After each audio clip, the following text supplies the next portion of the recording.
breaking the wall of public lighting. Qualified in the Sendai Lab, Delta Putra, Tohoku University, Japan. Public lighting is important in our modern life. It increases our activity time at night, with one other obvious benefit, which is a reduction in crime. This is Southeast Asia at night. As we can see, we can hardly distinguish between the sea and the land. And here is Indonesia, where about 95% of people do not have adequate public lighting.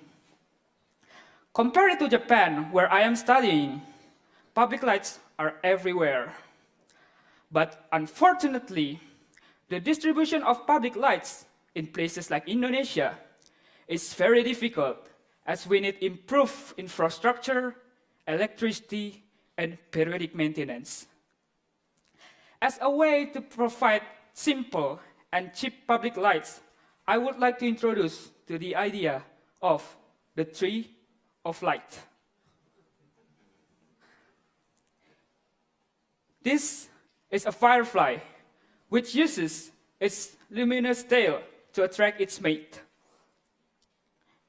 Mimicking its luminous characteristic, the tree of light can be created. There are various sources of luminescent and fluorescent materials in this world.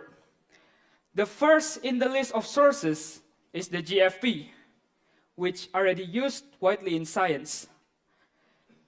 GFP gene can be incorporated into other organisms, such as this cute little mouse. Her ears and nose are glowing after having GFP inserted. Such a technique could be used to light up trees, as shown in this cross-section of a leaf. GFP, or fluorescent or luminescent materials, can be incorporated into the epidermis of a leaf. And the light created by such a tree would be very bright. So, instead of creating a glowing mouse, we can create a glowing tree, or the tree of light, which could then help us in breaking the wall that limits the distribution of public lighting. Thank you. Questions over here? Yes.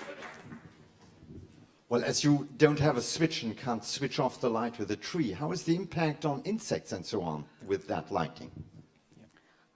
Yes, that's actually, because this is actually kind of original idea of mine. There's no further research for kind of switching off and switching on. One more question? One more question? Okay. Thank you very much. Thank you.